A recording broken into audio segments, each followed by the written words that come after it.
Bienvenue à toutes, vous êtes nombreuses ce soir, c'est trop bien. Et il y a plein de jeunes filles. Faites du bruit les jeunes filles. Wouhou. C'est trop bien, on est trop réjouis de vous accueillir. Toutes les jeunes, là, on a des témoignages de jeunes, présentation de jeunes, ça va être jeunes ce soir, mais on a aussi ceux qui soutiennent les jeunes, c'est-à-dire toutes les autres. Hein, faites du bruit. Ouais, c'est bien. Donc il y a autant de soutien que de jeunes, c'est magnifique.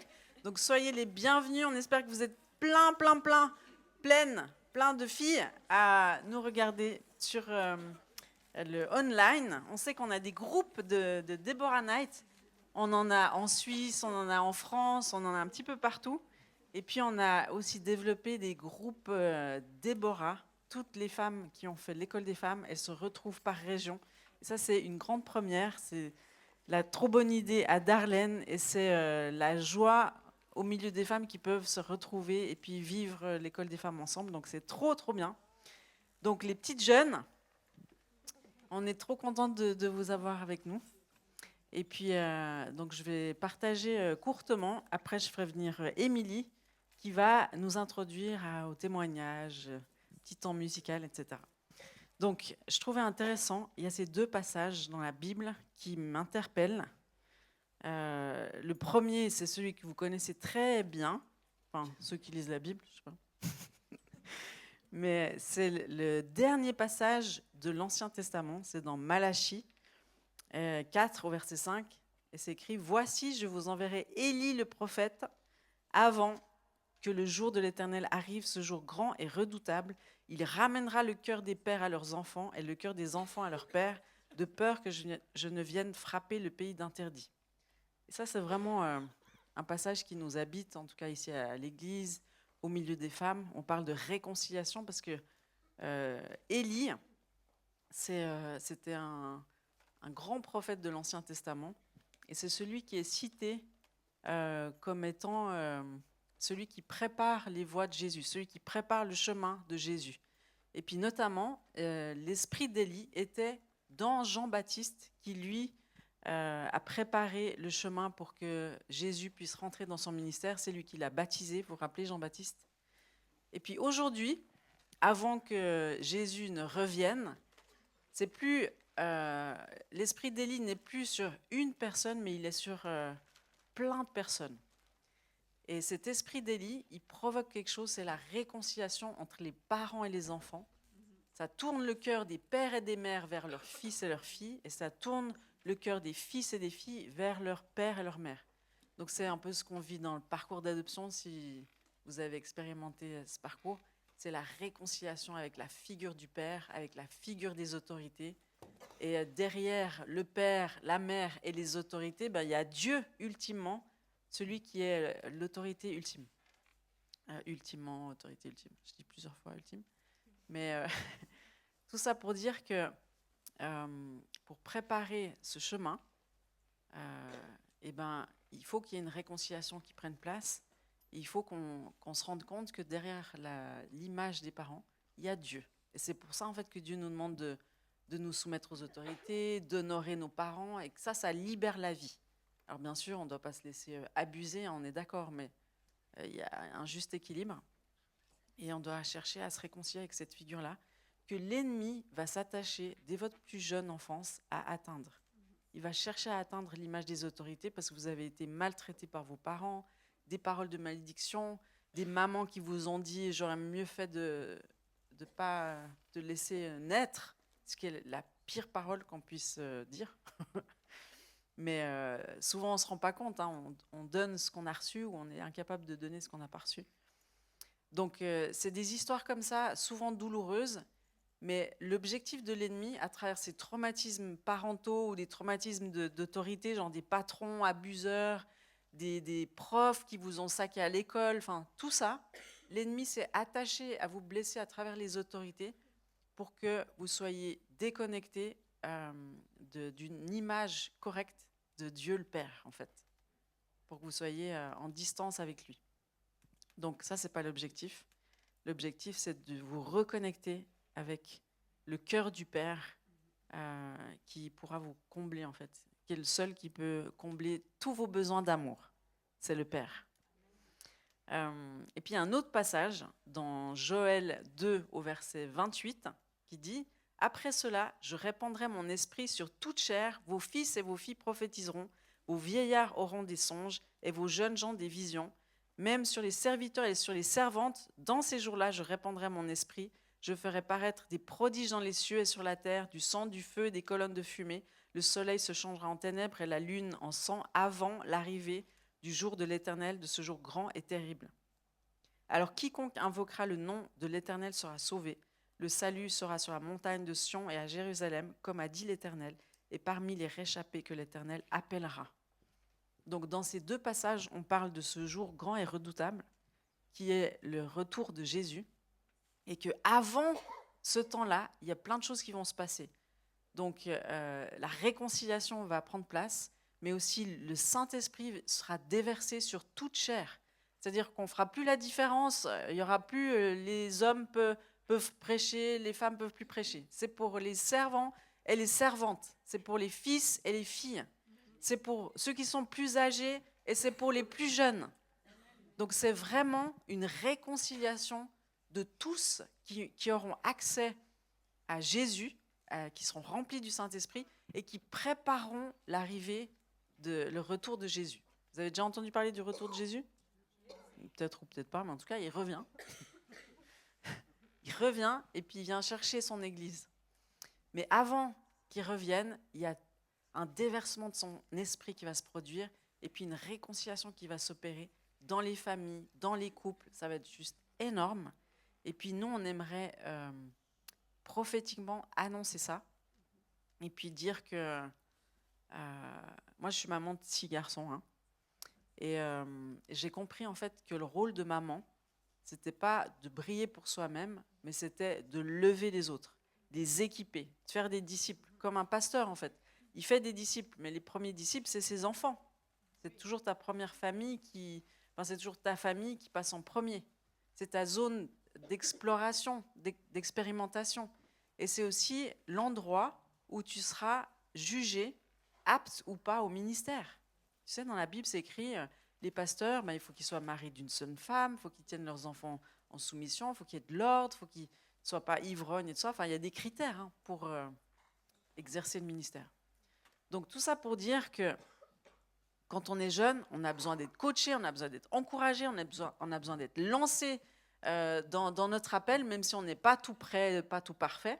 Hein, c'est comme la maman oiseau, vous vous rappelez ? Elle n'attend pas que les petits aient expérimenté le vol, elle les lance hors du nid. Et ils volent. C'est comme ça que ça arrive.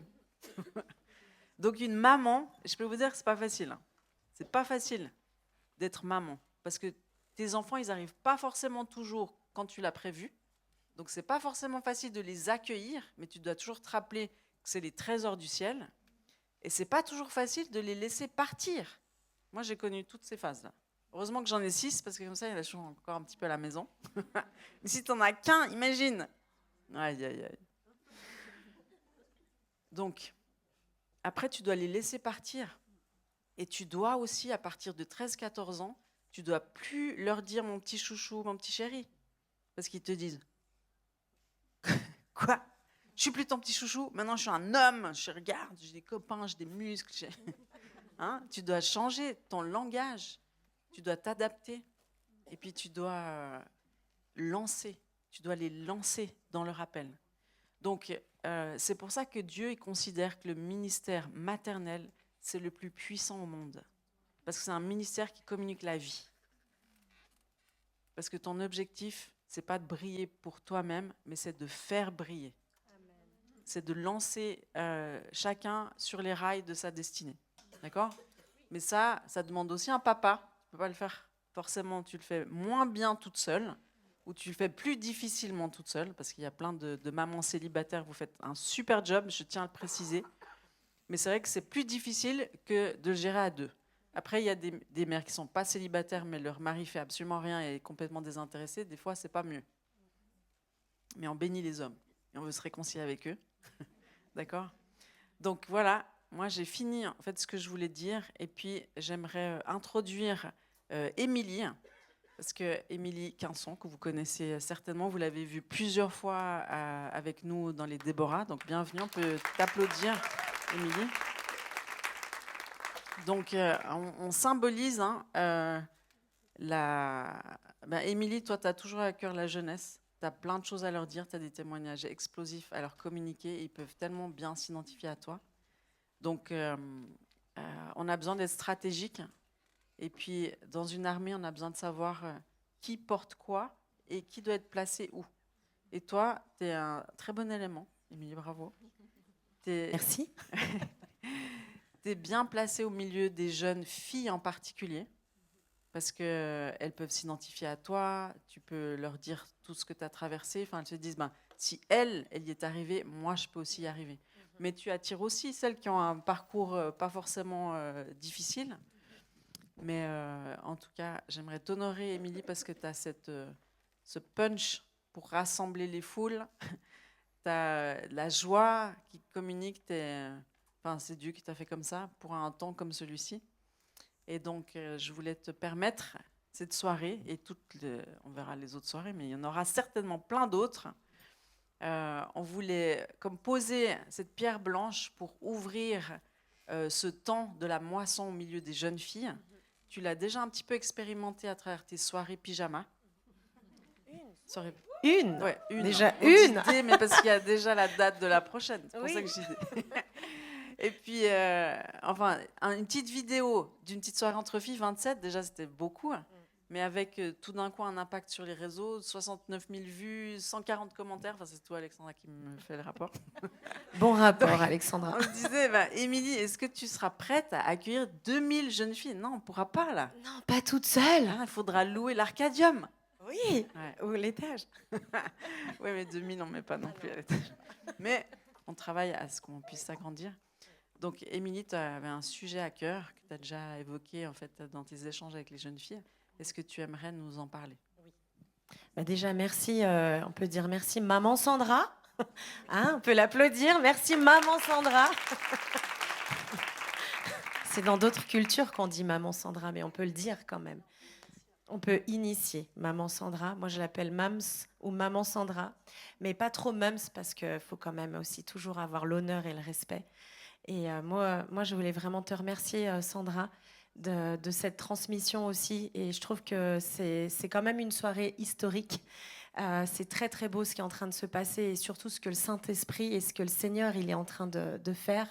Et c'est vraiment cette transmission à cette nouvelle génération.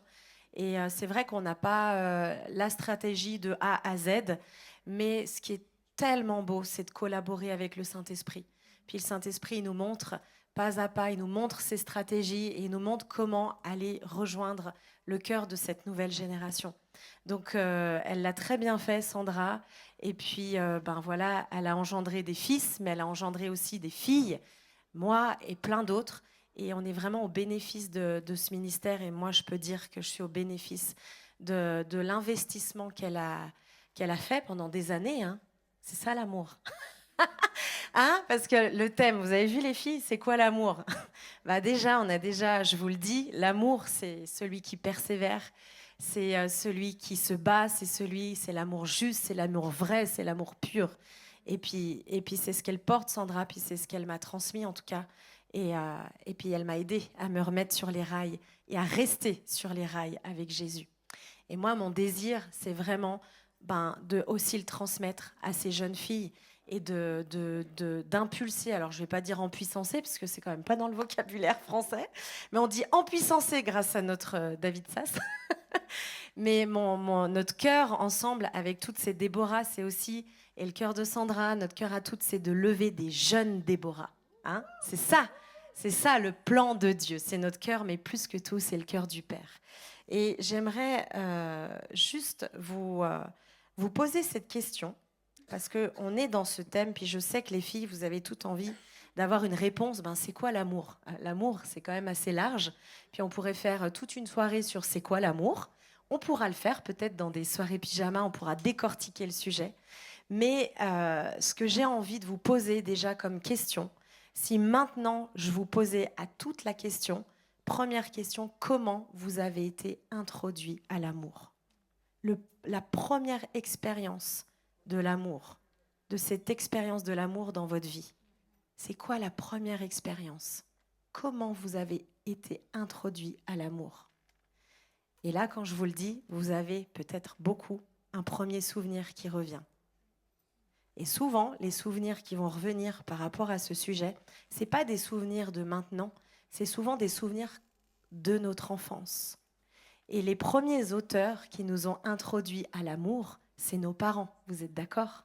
Notre papa, une maman pour faire un enfant. Et peut-être que vous avez été introduit dans cet amour, alors d'une façon peut-être correcte. Moi, je prends l'exemple de Michael et d'Arlène. On a un exemple parfait. Alors, je ne dis pas totalement parfait, mais en tout cas, un exemple d'amour solide, d'un amour stable, d'un amour plein d'affection, d'un amour de confiance entre une mère et ses enfants, et vice-versa. Mais vous êtes d'accord avec moi qu'on n'a pas tout été introduit comme ça par l'amour. Et moi, par exemple, dans mon cas, j'ai été introduit par cet amour par mes parents, mais à un moment donné, il y a eu une brèche. Et cette brèche-là, à un moment donné, ils se sont séparés pendant 3 ans. Et ça a fait une grosse brèche dans mon cœur pendant des années. Et ce qui s'est passé, en fait, c'est que j'ai cru au mensonge que l'amour pouvait être comme un abandon. Ça veut dire que, en fait, ce que je croyais comme mensonge, c'est que l'amour, il n'est pas fidèle. À n'importe quel moment, je peux être abandonnée et délaissée. En fait, ça a été pendant des années, j'ai cru à ce mensonge-là. Et combien d'entre nous ont été introduits dans cette forme d'amour? Et la question, en fait, que Jésus nous pose ce soir, c'est, et la chose qu'il veut vous adresser ce soir, c'est, mais peut-être que tu n'as pas été introduit correctement dans cet amour, mais moi, je veux te le transmettre. C'est moi l'auteur de l'amour. Plus que tes parents, c'est moi l'amour vrai. Et vous savez, on connaît pour la plupart tout ce verset de 1 Corinthiens au verset 13. Et c'était très juste, Sandra me disait, mais c'est un très bon verset, on va dire, c'est le verset de l'amour qui parle de l'amour. Mais elle m'expliquait tout à l'heure que ce passage, il est en lien avec les dons de l'esprit. Mais quand même, quand on relit ce passage, je ne sais pas si vous avez vos Bibles, les filles, vous vous rappelez à la soirée pyjama? Prenez vos Bibles. Mais j'aimerais juste lire ce passage avec vous, parce que dans ce passage, on comprend juste ce qu'est l'amour et ce que n'est pas l'amour. Et ça, c'est important de le comprendre, parce qu'on est dans une société où l'ennemi a fait un travail fantastique, on va dire à son sens, pour détruire toute une société, pour détruire cette nouvelle génération. Et comment il est venu la détruire? C'est au travers de l'identité. Il est venu voler l'identité de cette nouvelle génération. Et malheureusement, moi j'étais en train de lire les chiffres, ça fait comme, je crois que ça fait des années. Alors maintenant, ça a un peu baissé, mais le taux de divorce en France, il est d'à peu près 130 000 depuis des années. Donc 130 000 divorces en France. Gloire à Dieu, j'ai lu ça cette semaine, ça a baissé. Donc ça, c'est une bonne nouvelle. Mais quand bien même, vous imaginez des parents qui se séparent, qui divorcent, il y en a beaucoup. Et les enfants qui expérimentent cette séparation, alors maintenant on nous dit, mais c'est pas grave, le divorce, c'est normal. Moi, je suis chez papa, une fois je suis chez maman, mais ils m'aiment, mais par contre, papa et maman, ils s'aiment plus. Imaginez ce qui est transmis au travers de l'amour. Un enfant comme ça, qui a vécu, qui a traversé le divorce, c'est pas possible qu'il ait confiance dans l'amour, c'est pas possible. Et donc, déjà, le travail de l'ennemi, c'est de séparer, comme tu le dis très bien, c'est de séparer les couples, les familles. Et puis, ce qu'on observe beaucoup dans cette génération, c'est les réseaux sociaux, la télé. Vous savez que moi, pour moi, la plus belle expérience de l'amour, en dehors de ce que j'avais vu de mes parents, avant que je rencontre Jésus, c'était les films romantiques. C'était les séries. Ouais, pas les films d'amour, c'est un peu vieux. Ah, pas les feux de l'amour non plus. C'était Hartley, Cœur à vif. Mais ça, c'est ma génération de 39 ans. Pour celles qui connaissent, c'est pas de la vôtre. Mais en fait, moi, je regardais ces séries et ces films. Et là, je m'étais dit, mais enfin, le jour où j'aurai une relation, c'est comme ça que j'aimerais le vivre. D'une façon parfaite. Et cette semaine, vous savez, j'ai écouté un reportage sur des jeunes. Il y a une éducatrice qui est venue faire l'éducation sexuelle dans un lycée. Ah, il marche pas ? Ah, ok. Et donc, je regardais cette émission et puis donc, elle était en train de faire son enseignement sur l'éducation sexuelle et on a eu 3 témoignages. Et le jeune garçon, il était prêt à témoigner, puis il témoigne et il dit, elle lui dit, ben voilà, quelle a été ta première relation sexuelle, comment ça s'est passé ? Et le gars, il dit, ben moi, en fait, ma première expérience, c'était en regardant un film pornographique. Et du coup, ben, ma première relation, je m'attendais vraiment à ça.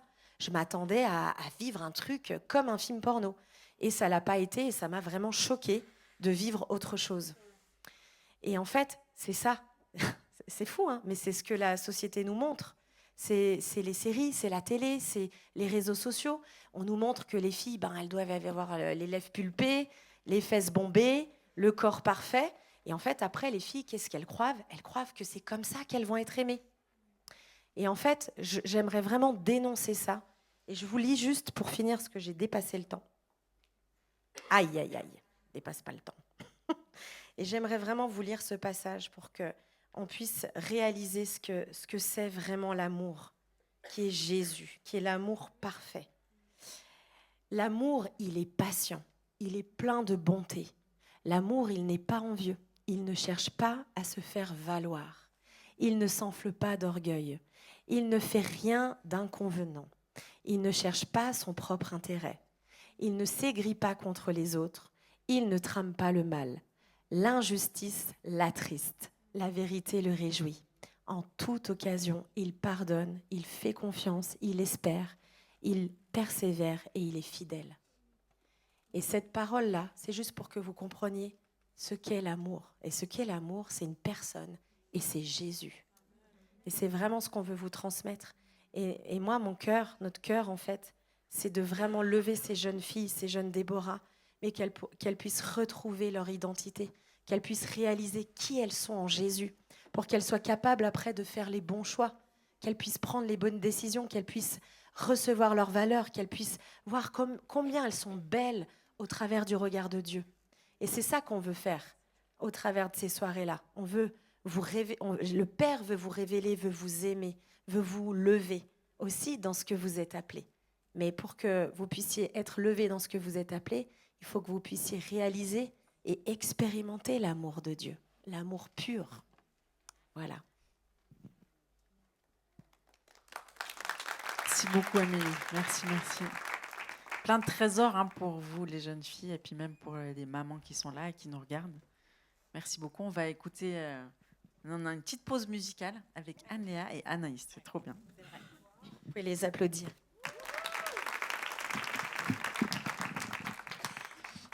Bonsoir. Eh ben, on va pas relire le passage du coup, mais on va chanter.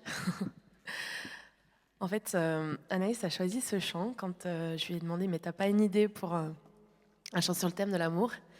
Et on vous l'a traduit exprès pour ce soir. Voilà. Mais avant de le chanter, on voudrait compléter ce qu'a dit Émilie dans 1 Corinthiens 13. Supposons que je parle les langues des hommes et même celles des anges. Si je n'ai pas d'amour, je ne suis rien de plus qu'un métal qui résonne ou qu'une cymbale bruyante. Je pourrais transmettre des messages reçus de Dieu, posséder toute la connaissance et comprendre tous les mystères. Je pourrais avoir la foi capable de déplacer des montagnes. Si je n'ai pas d'amour, je ne suis rien. Et c'est pas fini. Je pourrais distribuer tous mes biens aux affamés et même livrer mon corps aux flammes. Si je n'ai pas d'amour, cela ne me sert à rien. Maintenant, ces 3 choses demeurent, la foi, l'espérance et l'amour. Mais la plus grande des 3 est l'amour. Du coup, on va prendre le chant. C'est la preuve de ton amour.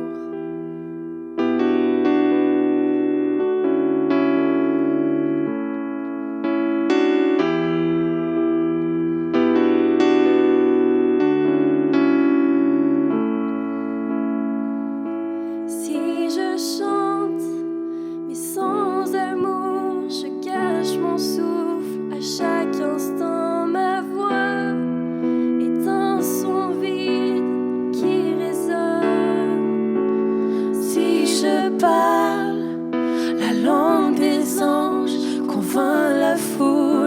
sans amour je laisse comme un goût amer dans chacun de mes mots. Que ma vie soit la preuve de ton amour, que mon amour te reflète et parle de toi. Tu t'es donné pour nous sauver, l'amour et sacrifice. Que ma vie soit la preuve de ton amour.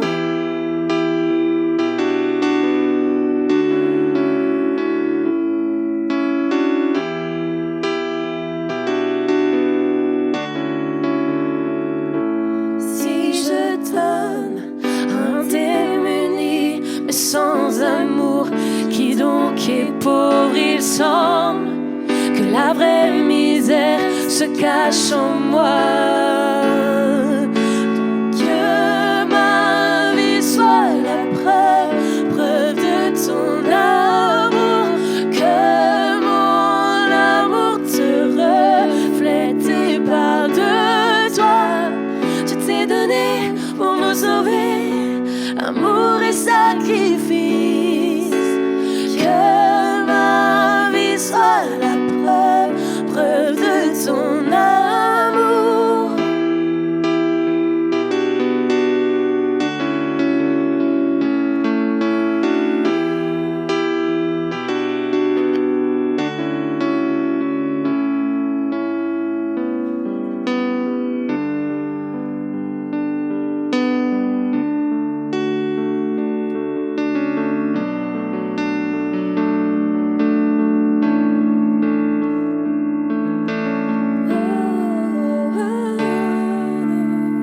Quand tout sera dit et fait, au son de mon dernier chant, quand tout sera dit et fait, au son de mon dernier chant, quand tout sera dit et fait, au son de mon dernier chant. Seul l'amour demeure, seul l'amour demeure. Que ma vie soit la preuve de ton amour, que mon amour te reflète et parle de toi. Tu t'es donné pour nous sauver, amour et sacrifice. Que ma vie soit la preuve de ton amour. Que ma vie soit la preuve de ton amour. Que mon amour te reflète et parle de toi. Tu t'es donné pour nous sauver, l'amour et sacrifice. Que ma vie soit la preuve de ton amour.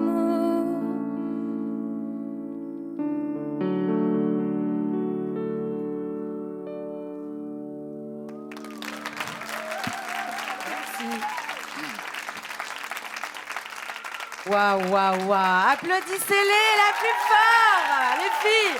Waouh, merci Anne-Léa, merci Anaïs.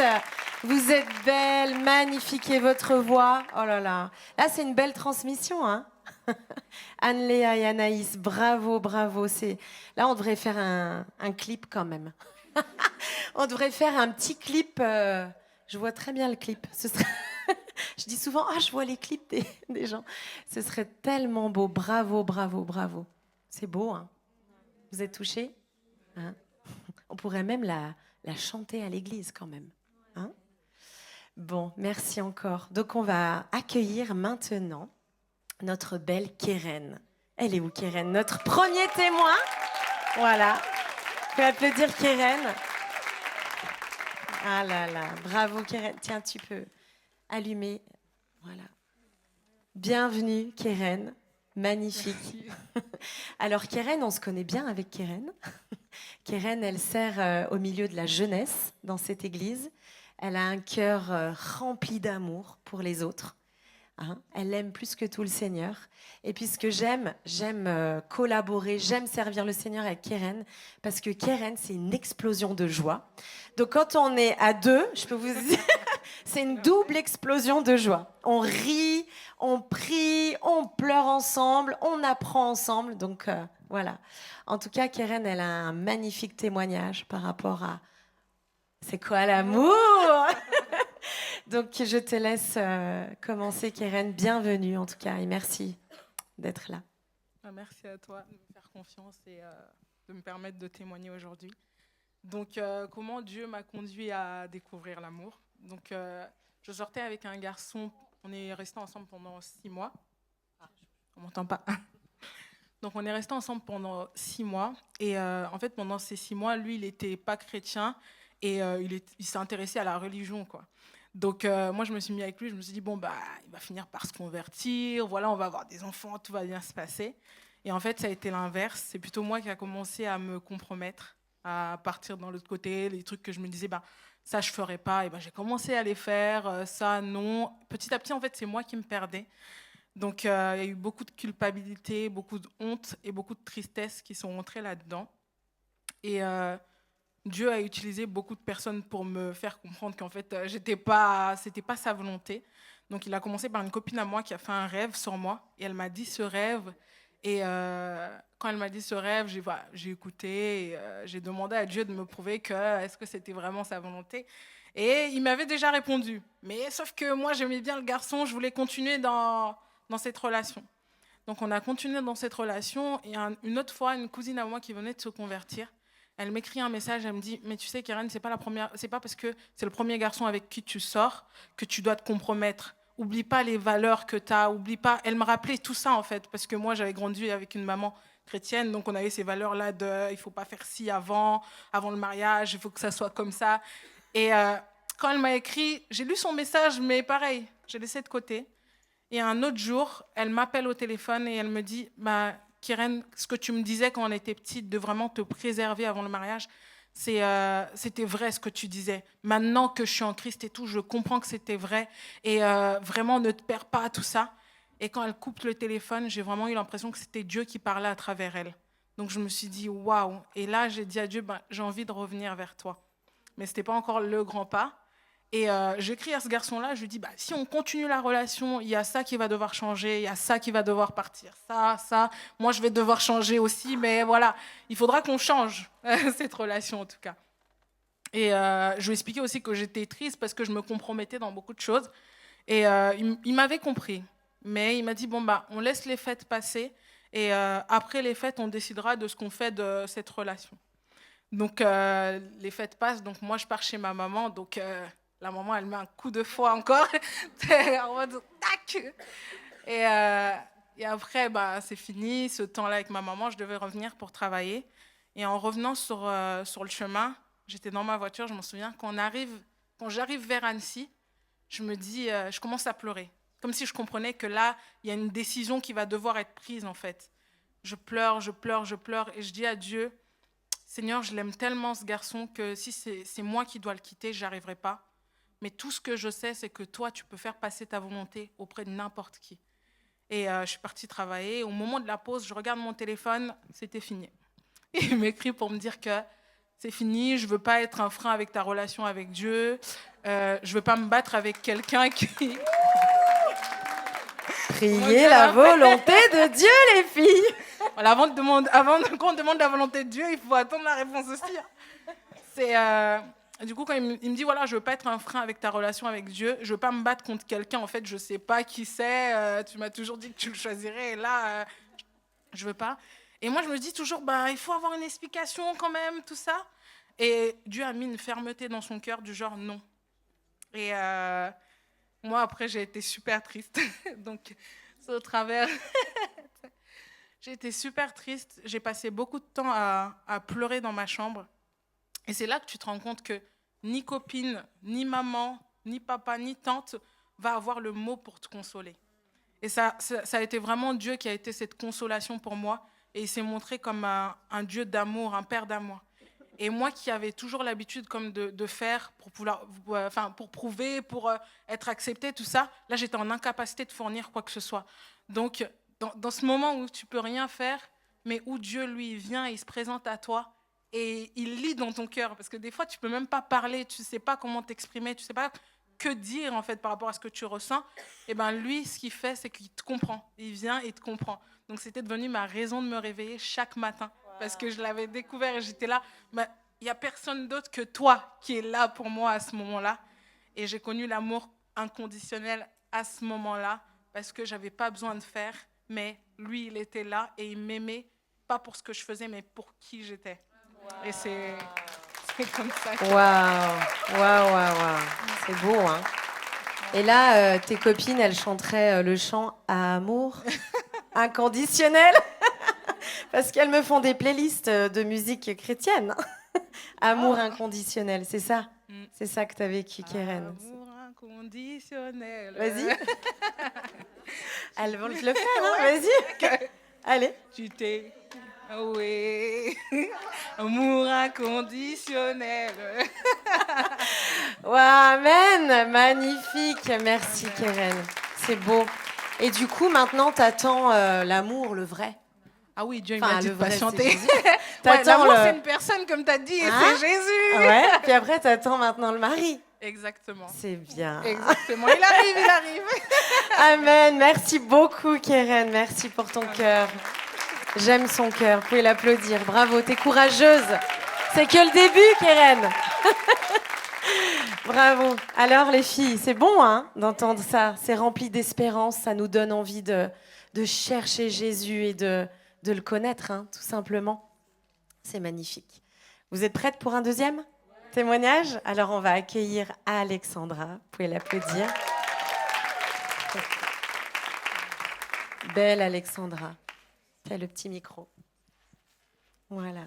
Donc, Alexandra, tu viens de Paris, Alexandra, et ça fait maintenant 2 ans que tu es ici à Annecy. Oui, il me semble. Ouais, 2 ans, tu vois, je retiens bien. Ouais. 2 ans que tu es à Annecy, tu es coach sportive. C'est ça, en préparation. En préparation, voilà. Et puis, tu travailles aussi auprès des jeunes, notamment en lycée. Tu es pionne. Vous connaissez les pionnes? Assistante d'éducation. Ah, pardon. Je préfère. Assistante d'éducation. C'est mieux que pionne. C'est mieux. Parce que c'est un travail plus profond que ça. Ah, elle va nous le dire. Elle va nous le dire. Donc, merci. En tout cas, Alexandra, on se connaît bien. D'ailleurs, c'est Alexandra qui nous a envoyé la vidéo de la soirée pyjama et qui a l'habitude de faire des vidéos. Et là, elle a eu plein de commentaires de filles qui ne connaissent pas le Seigneur ni l'Église et qui disaient « Mais on a trop envie de venir à une soirée chez vous ». Donc, voilà. En tout cas, merci. Donc, je te laisse... Eh bien, oui, du coup, moi, c'est Alexandra, j'ai 25 ans, j'ai rencontré le Seigneur il y a bientôt 3 ans. 3 ans ou 2 ans? Oh, le temps passe si vite. Ça fait 1 an que j'ai rencontré le Gospel Center. C'est vraiment le Seigneur qui m'a mis à cœur de venir ici et pas pour rien. C'était vraiment pour préparer mon cœur, guérir mon cœur, me réconcilier avec vraiment les blessures pour pouvoir me préparer pour la suite.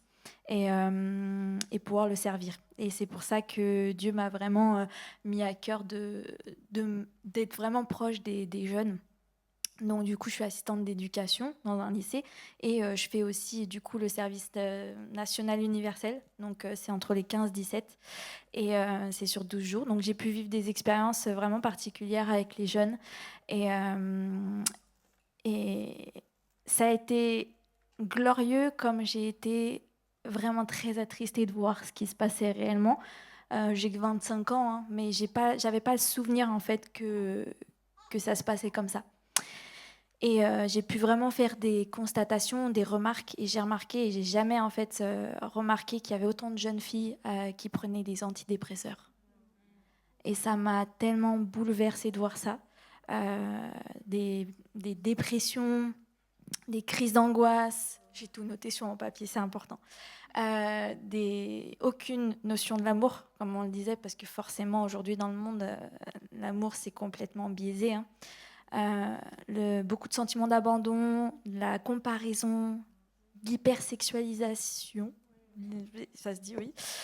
Et en fait, ça, c'est vraiment le reflet de la société d'aujourd'hui.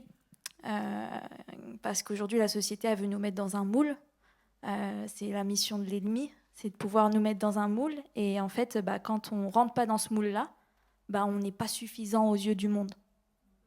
Et c'est un peu le rôle de l'ennemi, en fait.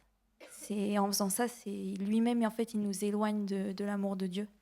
Et c'est ce que je peux remarquer avec ces jeunes filles. Et moi, la première, j'ai vécu tout ce que je vous ai cité. Je les ai vécues, ces phases-là. Et Dieu merci, Dieu a touché mon cœur et ça a été glorieux dans ma vie. Et je prie vraiment pour que ces jeunes femmes et ces jeunes filles puissent vivre la même chose.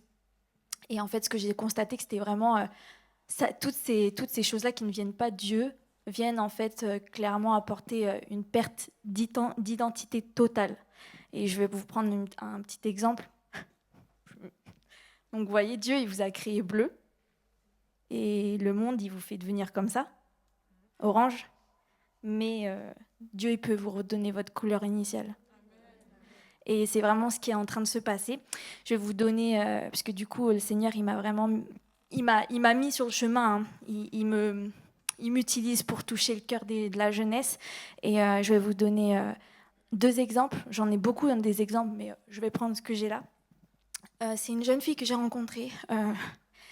Quand je vous disais qu'elle était avec des antidépresseurs, je n'ai jamais vu ça. C'était un légume. Et pour vous dire, en fait, ces choses-là, on vous donne... j'ai l'impression que c'est de plus en plus facile d'accès, en fait, les antidépresseurs. Quand on vous donne ces choses-là, c'est pour enterrer les racines, pas les retirer. Et je peux vous promettre qu'il n'y a que le Seigneur qui peut retirer ces racines-là. Et ça, je l'ai remarqué. Donc, quand je vous dis c'était un légume, c'était un légume. J'ai eu beaucoup de mal à communiquer avec elle, mais j'ai réussi. Je lui ai dit qu'elle avait de la valeur, qu'elle était précieuse. Je lui ai demandé si elle était croyante. Elle me disait, je sais pas, j'ai l'impression qu'en fait, je suis pas suffisante. Personne m'aime, je suis insignifiante aux yeux du monde. Donc, j'ai essayé au mieux de pouvoir planter des graines. Et il y a 2 semaines, donc ça faisait 6 mois que je l'avais pas vue, elle m'a envoyé un message et elle m'a dit, Alexandra, j'ai donné ma vie à Jésus. Donc, gloire à Dieu. Et elle a arrêté ses anxiolytiques. Alléluia. Et donc, deuxième exemple, une autre jeune fille. Donc, j'ai découvert j'ai découvert en fait qu'elle se faisait vomir.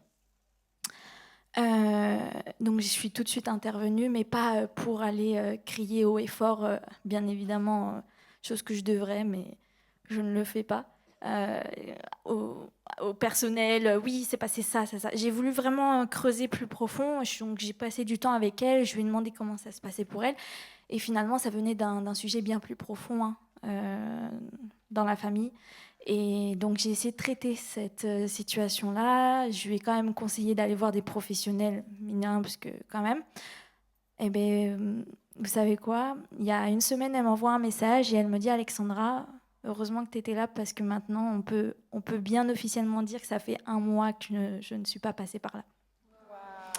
Donc, vraiment, je vous jure, franchement, j'ai beaucoup pleuré quand je vois toutes ces jeunes filles dans ces états-là, mais priez pour elles. Quand vous voyez des copines comme ça, je vous encourage à prier pour vos amis ou même pour des filles que vous ne connaissez pas, mais vous voyez vraiment la souffrance. Et il y a une deuxième remarque que j'ai pu faire, c'est souvent ce qui se passe chez les jeunes, c'est que soit elles ont trop honte, soit elles ont trop peur, soit elles ne se sentent pas suffisantes. Mais je vais vous dire une chose, et si toi aujourd'hui tu te sens comme ça, c'est un mensonge, c'est faux. Toutes ces choses-là que je t'ai citées, elles sont fausses. C'est des choses que l'ennemi te met dans ta tête, mais c'est faux. Et je t'invite vraiment à rencontrer l'amour de Dieu, parce que l'amour de Dieu, il guérit et il délivre, la preuve dans les témoignages que je vous ai donnés. Dieu, il ne cherche pas à ce que tu sois parfaite. Dieu, ce qu'il cherche justement, c'est tes imperfections. Parce qu'à ce moment-là, quand il a amené Jésus sur la croix, c'est la croix qu'il a faite parfaite pour toi. Et c'est vraiment, je vous encourage. Magnifique. Je vous encourage. Ah, magnifique. Preach it, preach it. Attention, hein. Hein, vous avez vu les filles? Le niveau monte, hein. Non, c'est important. Waouh. C'est Et important. toi, Alexandra, tu as été complètement transformée. Enfin, c'est de gloire en gloire, hein, c'est un processus, mais complètement rencontrée, touchée par l'amour de Dieu. Et ce que je vois, en tout cas, c'est que tu es en train d'éclore et tu es vraiment une lumière. Tu es une lumière là où Dieu t'a placé. Et je te le dis, c'est que le début. Et en plus, tu es au bon endroit parce que tu es formé, tu es équipé et pour après répandre sa gloire et aller amener de l'espérance au milieu de cette génération complètement perdue. Donc bravo Alexandra, vous Et pouvez aussi prier pour elle. Hein. Je tiens vraiment à remercier l'Église, et Sandra, et Émilie et toute l'équipe, parce que vraiment, il y a un jour, et j'ai rencontré un pasteur et il m'a dit « Tu manges du steak, là-bas, tu manges du steak ». Et ouais, effectivement, donc merci pour toutes les formations et de nous équiper comme ça. C'est grâce à vous aussi. Merci Alexandra, t'es magnifique. Toi aussi, tu vas bientôt rencontrer ton mari, le bon. Hein? Merci beaucoup. C'est beau, hein? C'est rempli d'espérance. Est-ce qu'il y a des mamans dans la salle? Oui, il y a des mamans. Il y a des mamans. Est-ce que ça vous donne de l'espérance quand même? Hein? C'est beau, hein? C'est beau. Est-ce qu'il y a il n'y a pas des mamans dans la salle, mais il y a des grandes sœurs en Christ ou des grandes sœurs tout simplement? Trop bien, trop bien. C'est magnifique. Eh ben, justement, on va appeler Yasmine, et République Dominicana. Non. Bienvenue. Donc, c'est notre 3e témoin. Et c'est vraiment un honneur que tu sois là, Jasmine. Je ne sais jamais comment on le dit, Yasmine. Elle dit Yasmine, mais on peut dire Jasmine. Des fois, je dis les deux. mais j'écoutais son histoire la semaine dernière et j'ai été bouleversée. Alors, mesdames, mesdemoiselles, écoutez bien, accrochez-vous, parce que ça c'est le signe de la gloire de Dieu, de ce que Dieu il peut faire. Donc, merci d'être là. Yasmine, tu viens de pas très loin d'ici, tu viens d'Annemasse, d'Ambilly, c'est ça? C'est ça. Voilà. Et puis, tu es investie auprès de la jeunesse, tu es leader dans ton église et à Ambilly, justement. Et toi aussi, tu coaches, tu encourages les jeunes filles et puis tu investis dans cette jeunesse. Mais tu as aussi un témoignage et c'est ce qu'on va entendre ce soir. Donc, merci. Merci à toi et merci à vous de m'accueillir. Vraiment, c'est une grâce d'être là parmi vous. Et oui, j'ai un cœur qui brûle pour la jeunesse réellement et pour les jeunes filles. Donc, c'est vraiment une grâce de vous voir toutes ici. Vous êtes au bon endroit, ça c'est sûr. Donc, oui, du coup, je partage mon histoire et puis c'est juste une grâce de pouvoir lever la voix aussi, de raconter ce que Dieu a fait, juste, notamment dans ce thème de l'amour. Donc, en fait, j'ai rencontré Jésus en 2020. Pendant la période du Covid, il a fallu toute une crise et même, j'aime dire, il a fallu tout arrêter pour que moi, je puisse remettre ma vie en question et pour que Dieu puisse révéler son amour. Dans le contexte, en fait, je suis née dans une famille complètement dysfonctionnelle. C'est-à-dire, mon père était un père absent, un père d'occasion. Et ma mère était partie en France quand j'avais 1 an. Donc, j'ai vécu en fait avec ma grand-mère, mon frère, ma sœur et puis le mari de ma grand-mère. Et voilà, donc j'ai grandi vraiment dans les vices, dans une ambiance complètement dysfonctionnelle. Mon père était très violent.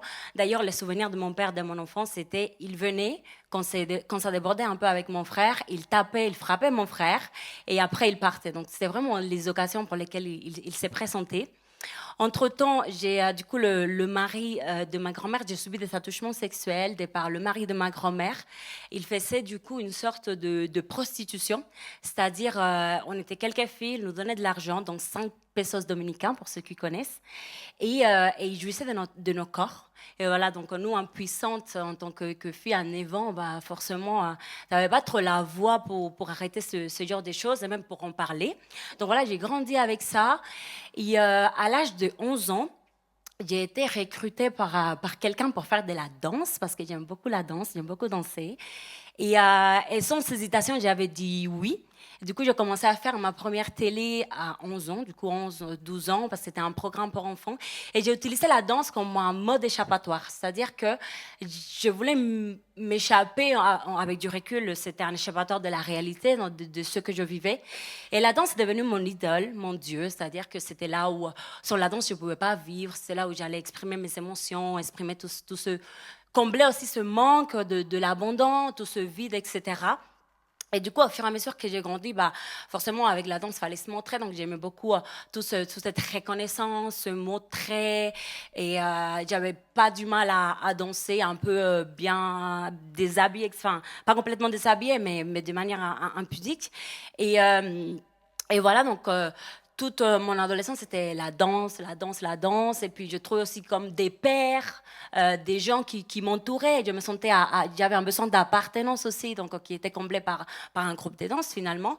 Et ce qui s'est passé aussi, c'est que à mes 15 ans, en fait, j'ai eu 2 relations amoureuses. Donc, d'abord, le premier amour. Voilà, je ne sais pas si vous l'avez vécu, mais quand on a une première relation, on a l'impression que, waouh, ok, on vit que par cette personne-là. Sauf que cette relation, en fait, elle a été finie. Et j'ai eu une relation pansement avec un danseur, du coup, parce que la danse, c'était bien sûr mon idole. Et du coup, cette relation, du coup, a duré 3 ans. C'était avec quelqu'un qui était beaucoup plus grand que moi. Moi, j'étais entre 15 et 17 ans, du coup, je passais avec cette personne. C'était une personne qui était très manipulatrice. Et je me suis rendu compte, du coup, que j'étais sa 4e copine et qu'entre-temps, il avait enchanté quelques filles. Et vraiment, c'était... Quand je me suis... Tu veux dire voilà, qu'elles sont tombées enceintes. Exactement, pardon pour mon accent. Mais voilà, ce jour-là, je me rappelle, parce que bien évidemment, il m'a introduit dans l'impudicité. Et un jour, on était ensemble et il m'a raconté ça. On venait, voilà, je ne rentre pas dans le détail. Il m'a raconté ça et j'ai senti comme si le monde est tombé sur moi, vraiment. Mais dans ça, je suis rentrée, j'étais allée voir mes copines et moi, je n'étais pas chrétienne à l'époque et je dis, Dieu m'a préservée. J'ai dit, Dieu m'a gardée de tomber enceinte parce que ça aurait pu être moi finalement.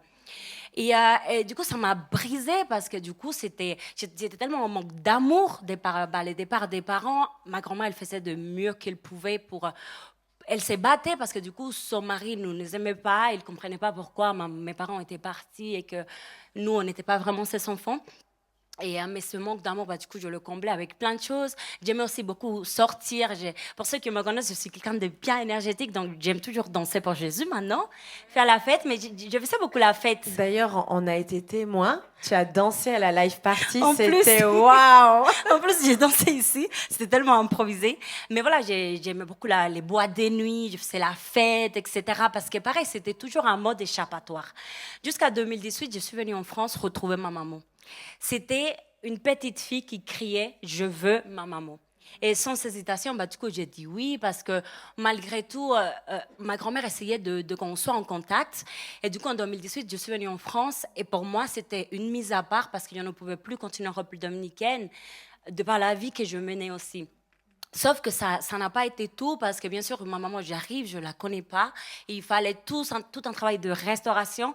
Et même si on s'est énormément frotté, qu'elle avait des attentes envers moi et moi des attentes envers elle, c'était en fond de moi une petite fille qui avait besoin d'amour. Vraiment, une petite fille qui avait besoin d'amour.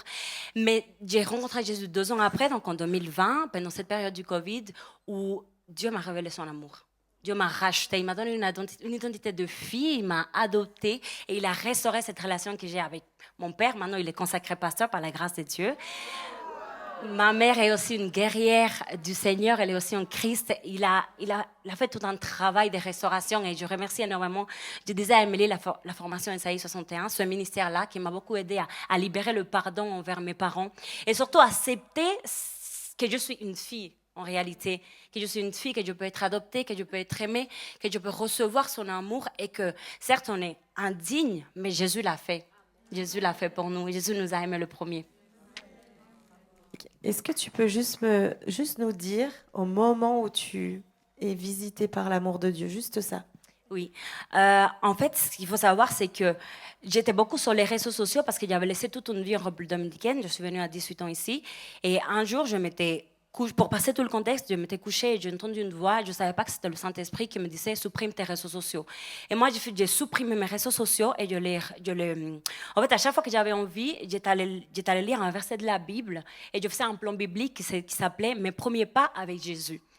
Et là, c'était le Nouveau Testament et j'ai compris la grâce et l'amour. C'est là où j'ai pu comprendre le sacrifice. Et j'étais vraiment visitée à ce moment-là parce que le lendemain, je me suis réveillée pleine de paix, pleine d'amour. Mais si je peux me permettre, ça n'a pas été tout. Parce qu'il y a eu un moment où j'ai compris que oui, on est aimé, etc., et qu'il y a le salut, mais il y a une mission étendue de Jésus et il vient aussi nous restaurer, nous guérir. Et ça, c'est l'amour aussi. Vous entendez ça, les filles? Et vous savez quoi, Yasmine, Jasmine, c'est la première fois, elle me disait, qu'elle livre son témoignage du début jusqu'à la fin, et même devant ces jeunes qui sont là ce soir. Il y a plus de 18 jeunes qui sont venus avec elle. Les jeunes, elles sont là, vous n'avez jamais entendu ça? Elle n'a jamais eu l'occasion de libérer sa parole et de raconter son histoire du début jusqu'à la fin. Et je sais qu'il faut beaucoup de courage pour le faire publiquement. Et moi, on veut vraiment te bénir, Yasmine, bénir ta voix. Merci énormément parce que, en tout cas, il faut lever la voix. Chacune de nous a une histoire. Et le monde attend, vraiment.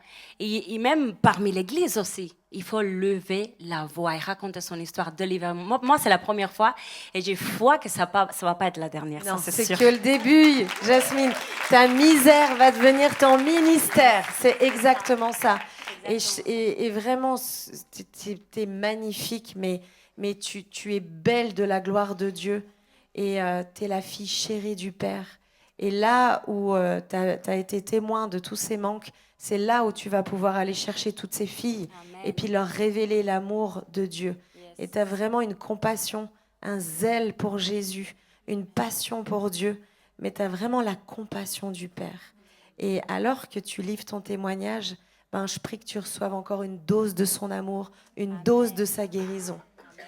Et on bénit ton courage. C'est que Merci. le début. Vous pouvez Merci l'applaudir, beaucoup. vraiment. Faut beaucoup de courage pour partager toutes ces histoires. Merci beaucoup. Ça va les filles? Vous avez des petits mouchoirs à côté de vous pour s'essuyer, essuyer nos larmes. Vous tenez le coup? Bon, on va un petit peu se détendre maintenant et nous allons passer à notre magnifique sketch. Je ne sais pas si on peut le dire sketch, mais on va accueillir... est-ce que je dis qui on accueille? Oui, on va accueillir Aurélie et Luna. Rappelez-vous, transmission.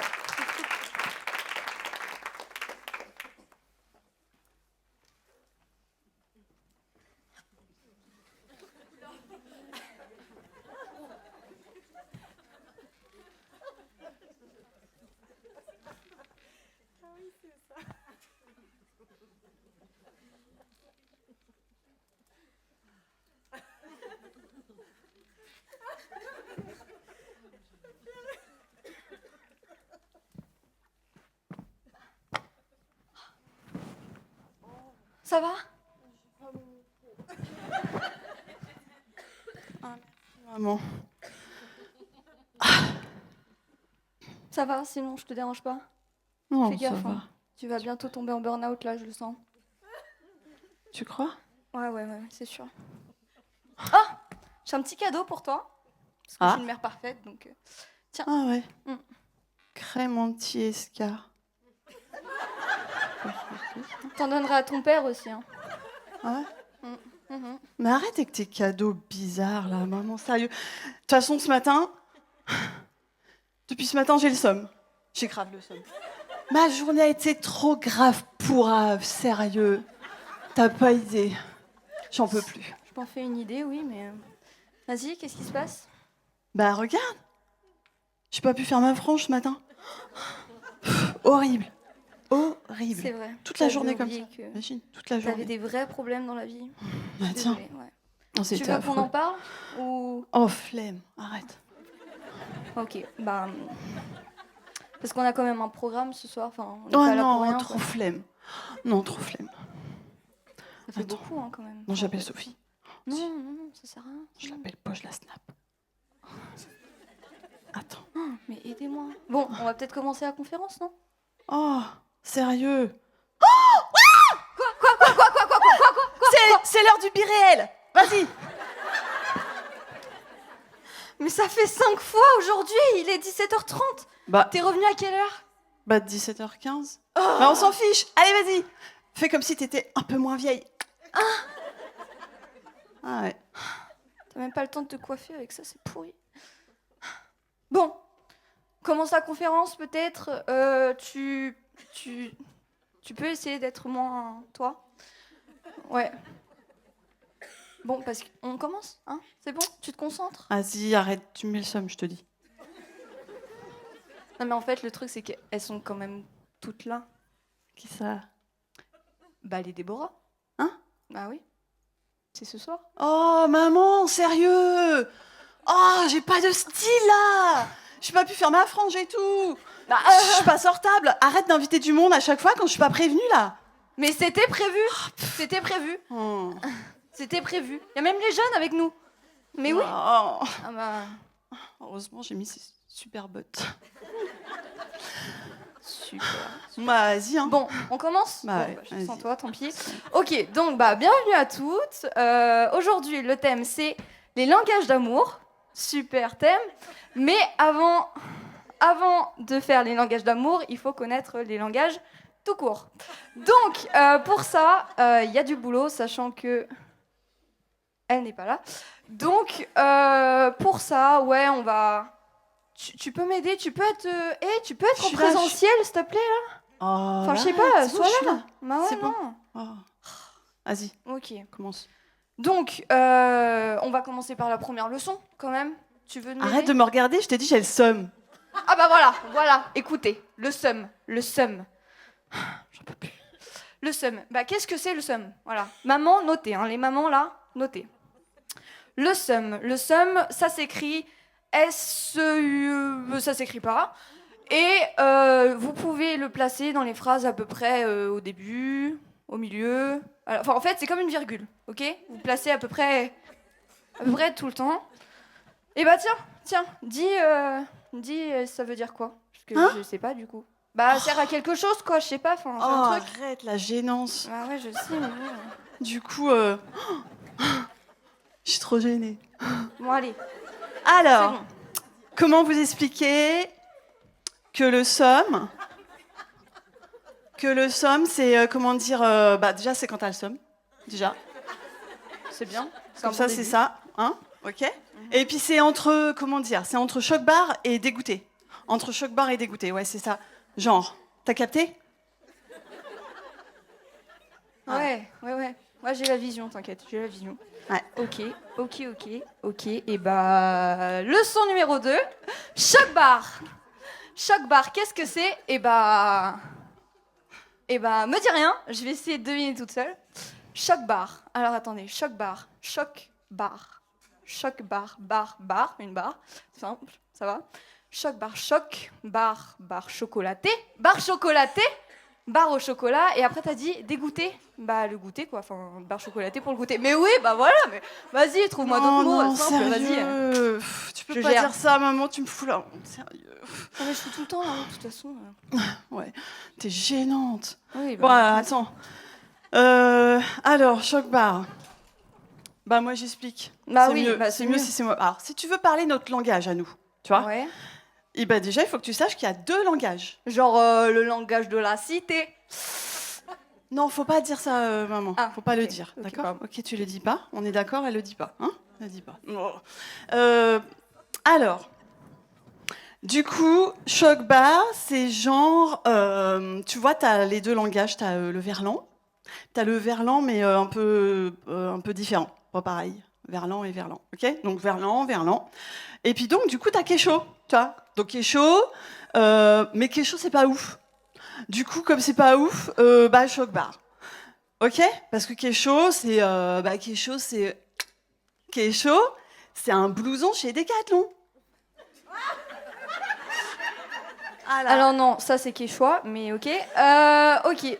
on va passer... Ah ouais. Ah bah, je sais On pas. va passer... Quoi? Oh, ça y est, ma vie, elle est finie, maman! Ah, non. Oh, reprends-moi tout de suite. Non, C'est fini. Il t'a rien fait, Jésus, hein, calme-toi, qu'est-ce qu'il y a? Non, c'est Kevin. Oh, je me suis fait larguer par Kevin. Oh, c'est nul. En plus, il a même pas eu le courage de me le dire en face à face sur Snap. Il a mis une story sur Instagram. Regarde, story Insta. Ah, oh bah là, oui, je vois. Oh, c'est horrible. Non mais calme-toi. Eh, tout va bien, t'as pas besoin de ça. Je veux que j'appelle Sophie. Non, on s'en fout de Sophie. Calme-toi. Respire. Regarde-moi, respire. Je me mets à ta hauteur. Ah bah non, je me mets pas à ta hauteur. Attends, j'arrive, je me mets à ta hauteur, j'arrive. Je suis équipée, j'arrive. Maman. Oui, mais bon, faut bien que je te regarde. Je me mets à ta hauteur, d'accord? Oh non, tu vas Alors. encore faire ton truc Montessori. Mais oui, mais ça fonctionne. Mais oui, mais tu le sais très bien. Oh la gênance. Mais c'est efficace, donc faut bien le faire. Regarde-moi, je sens que t'es dans un tourbillon d'émotions là, ça va pas du tout. Oui. Oui, je te sens pas trac. Non, pas bien. t'es pas bien. Ok, et ben, ce qu'on va faire, c'est insulte Kevin. Oui. Kevin, il est trop méchant. Non, mais vas-y, fais comme si que j'étais pas ta maman, Si quoi. t'étais pas là. Non, Ah, vas-y. d'accord. Kevin, c'est vraiment un gros naze. Il est super relou. Moi, s'il était en face Oui, de bah, moi. non, doucement, il y a Sandra quand même. Doucement. Ok. Ouais. Ok. Dis pas devant Est-ce Sandra. que. Bah non, dis pas non, Sandra. Et... Je sais. Ok, et ben. Est-ce que ça a changé quelque chose dans ta vie de insulter Kevin? Non. Et bah, il faut que t'arrêtes. D'accord. Est-ce que tu es encore en colère? Oui. Et bah, ça sert à rien. Ah. Mais oui. Oui. Ok. Toute cette émotion négative là, on n'en veut pas. Non. T'es d'accord? pas. Et ben, on la jette loin. Ok. Très loin. Très loin. Et on reprend ce qui nous appartient. Comme dans les sozo. Ah. On reprend ce qui nous appartient. Toute la petite bulle de joie là, on reprend. D'accord? Et je t'en partage un petit peu, d'accord? J'ai le choix. Non. Ok, on fait ça? Et ben, tu répètes après moi et tu cries joie! Oh, flemme. Allez! Bah, joie. Pardon, j'ai pas entendu. Joie. J'ai pas entendu. Joie. Joie! Non, joie. Joie! Non, arrête. Mais oui, mais faut que tu cries. Tu Ah vois, bah. t'as crié. Bah, c'est mieux quand même. J'aime pas quand tu fais ça. Est-ce que tu te sens mieux? Si je te dis que je me sens pas mieux, tu vas continuer? Mhm. Alors, je me sens mieux. Eh ben, journée shopping. Ouais. Voilà. Oui, ça Eh c'est bah cool. oui. Je vais pouvoir acheter les super chaussures que j'ai vues l'autre jour dans le magasin. Ouais, non, et non, puis aussi un pull. C'est bon. Est-ce que tu te sens mieux? Oui. Et ben voilà, on peut continuer la conférence. C'est bon. Oh, je vais appeler Sophie. Allez, tranquillou bilou. Non mais mythique, hein. Allez, 2 micros. Mythique. Non mais là, bravo. Vous pouvez encore applaudir Aurélie et Luna. Une belle transmission. Alors, j'ai 2 adolescents. Et c'est vrai que il y a quelques semaines, j'ai regardé sur Google parce que je j'arrive pas à suivre tous leurs mots. Mais bon, ces mots-là, je les connaissais, peut-être pas certains. Mais c'est vrai que le mot flemme, je l'entends toute la journée. Donc peut-être que dans un an, on aura d'autres mots chez les jeunes. Je sais pas. Mais en tout cas, merci. On y voit un petit peu plus clair chez nos ados. Mais bon, on sait pas tout le temps comment les prendre, mais on sait, avec le Saint-Esprit, comment arriver à leur parler. Courtement, on a compris, courtement. Ça va les filles? On continue? Madame Duby, Sandra, tu vas bien? L'équipe, vous allez bien? Ok. Donc on va inviter maintenant Amanda. Notre belle Amanda avec sa magnifique veste bleue assortie au thème. Amanda, donc, qui va nous donner des paroles de connaissance. Oui, je vais te donner ce micro. Donc Amanda, qui est ma belle-sœur. Bonsoir. Alors, est-ce que vous savez qu'en fait, il y a toute une équipe qui prie pour vous, mesdemoiselles, mesdames. On prie régulièrement et on prie aussi pour les personnes qui sont en ligne sur les réseaux. Et donc, j'ai demandé à Dieu des paroles pour vous.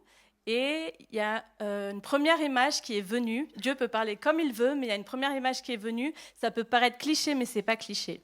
J'ai vu une jeune fille qui était en train de scroller, qui était sur son téléphone, mais en fait, elle était recroquevillée. C'est pas n'importe qui.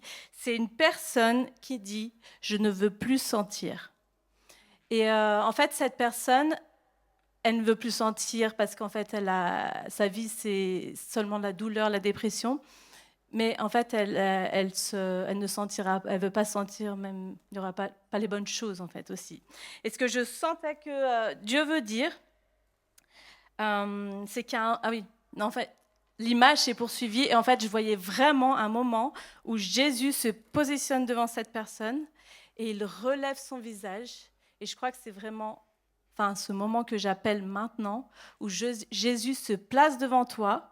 Où là, tu étais sur le « je ne sens pas ». Et Jésus se place devant toi, et c'est maintenant. Il relève ton visage, et en fait, il commence à te regarder dans les yeux. Et en fait, il y a cette parole dans Job qui dit « Jusqu'à présent, j'avais seulement entendu parler de toi, mais maintenant, mes yeux t'ont vu. » Et en fait, si vous connaissez un peu l'histoire de Job, peut-être vous ne connaissez pas, en fait, il n'avait jamais péché.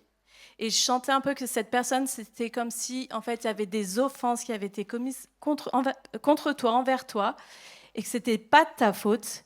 Et de la même manière, en fait, tu vas voir Jésus. Mais de la même manière que Job, à un moment, en fait, il s'est humilié alors qu'il n'avait rien fait, je sentais que vraiment, alors que tu commences à regarder les yeux de Jésus, tu es dans ce moment d'humilité où, en fait, tu es même à te repentir pour tout ce que Dieu te montre et ton cœur commence à battre et vraiment de recevoir l'amour comme jamais. Donc, ça peut concerner plusieurs personnes, cette parole. Mais donc, j'appelle vraiment, vraiment la vie à revenir sur toi, que ton cœur puisse battre. On appelle la guérison sur ta vie. J'avais une deuxième parole. C'est pour une personne plus spécifique, parce que j'ai l'impression que c'était une personne qui peut-être a fait de la boxe. Je voyais ses mains qui étaient comme les poings, qui étaient tout pas ensanglantées, mais comme abîmées, qui avaient frappé. Et j'avais même un nom, c'est Claire. Le nom, c'est Claire. C'est tout à fait clair. Son nom, c'est Claire. Mais j'avais cette parole de la Bible. Puisqu'elle est attachée à moi, je la délivrerai. Je la protégerai, puisqu'elle connaît mon nom. Elle fera appel à moi et je lui répondrai. Je serai avec elle dans la détresse, je la délivrerai et je l'honorerai. Et je voyais vraiment qu'il y avait un temps pour toi où tu allais marcher sous la protection, où il n'y a plus besoin de se battre, de frapper dans l'air ou de même frapper littéralement. Et c'est ça, c'est Jésus, il est là pour toi, il veut répondre. Et ça dit, je l'honorerai. Et je voyais que Jésus ramenait même l'honneur pour toi dans ta vie. Et j'ai une autre parole. Alors que je priais pour ce temps, j'étais en train de conduire aussi, et j'ai vu un panneau, parce que ça m'est déjà arrivé que Dieu me parle aussi par un t-shirt, n'importe quoi. Il peut parler comme il veut. Et j'ai levé la tête, je demandais une parole, et j'ai vu « vitesse régulée, risque évité ». J'étais sur l'autoroute. Mais je me suis demandé, je disais, Jésus, est-ce que tu parles vraiment? Parce que voilà, on peut demander à Dieu. Puis au début, je n'avais pas de certitude. Puis après, c'est venu vraiment comme Dieu a dit, je suis là. Et dans le sens de ne pas te précipiter. Et puis j'avais aussi ensuite ce verset, j'ai vu comme des chevaux en fait. Excusez-moi.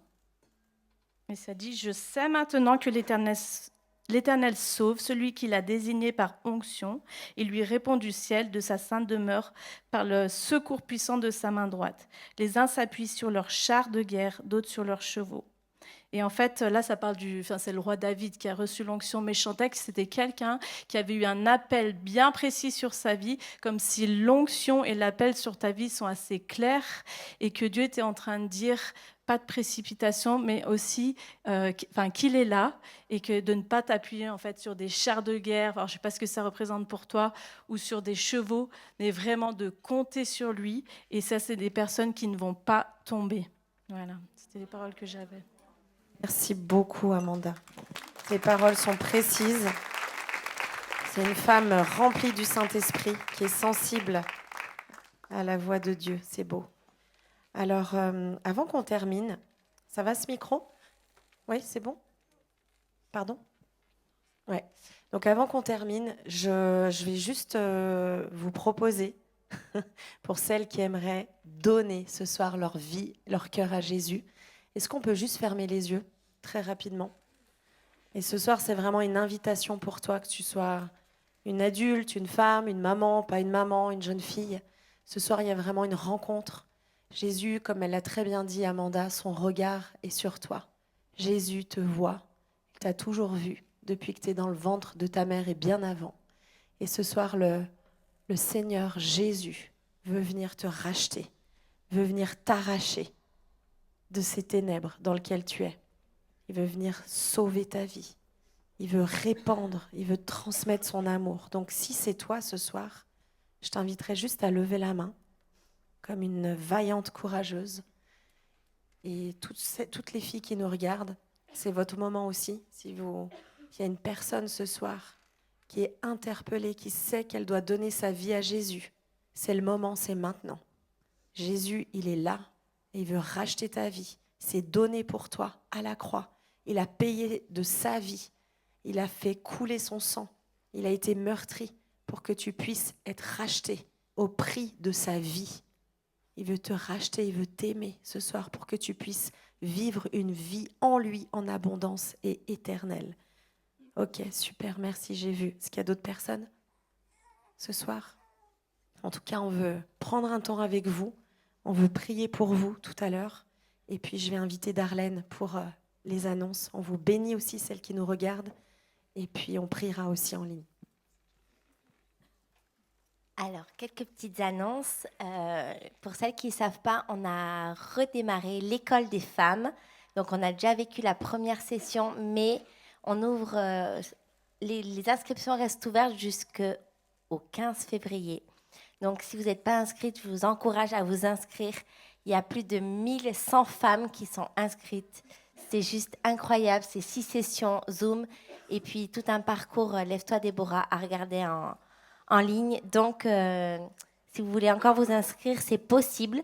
Il y a aussi le parcours d'adoption qui a redémarré ce lundi. Et pareil, les inscriptions sont ouvertes jusqu'à la fin du mois. Si vous sentez tout ce qu'on a parlé, que vous avez un problème dans l'identité, vous ne savez plus où vous en êtes, vous avez vraiment besoin de recevoir cette adoption du Père, je vous encourage à vous inscrire. Pareil, jusqu'à la fin du mois, vous avez encore la possibilité de le faire. Ensuite, on aura une formation avec Flavia Remo. Donc ici, le 22 et 23 février, c'est le thème des agressions sexuelles. Donc si vous êtes professionnel de santé, maman, que ça vous parle, ce sujet, je vous encourage à vous inscrire. On va avoir des pépites pour ces sujets-là. Ensuite, une date à marquer et réserver dans vos agendas, c'est le 23 août. Donc le 23 août, on aura la Gospel Conférence. Donc ce sera pour les hommes et pour les femmes. Mais là, c'est pour vous. Donc gardez cette date, ça va être une magnifique conférence. On attend plus de 600 femmes. Donc je vous encourage vraiment à garder cette date. Et ensuite, on n'a pas le visuel, mais la prochaine pyjama party sera le 7 mars. Donc notez dans vos agendas. Donc là, c'est à partir de quel âge? 16-25 ans. Prochaine pyjama party. Et notre prochaine Deborah Night sera le 2 avril. Donc, je vous encourage à venir la prochaine fois, inviter une copine et puis venir goûter à ces soirées. Et on va dire au revoir à nos petits internautes. Merci beaucoup de nous avoir suivis et puis à bientôt.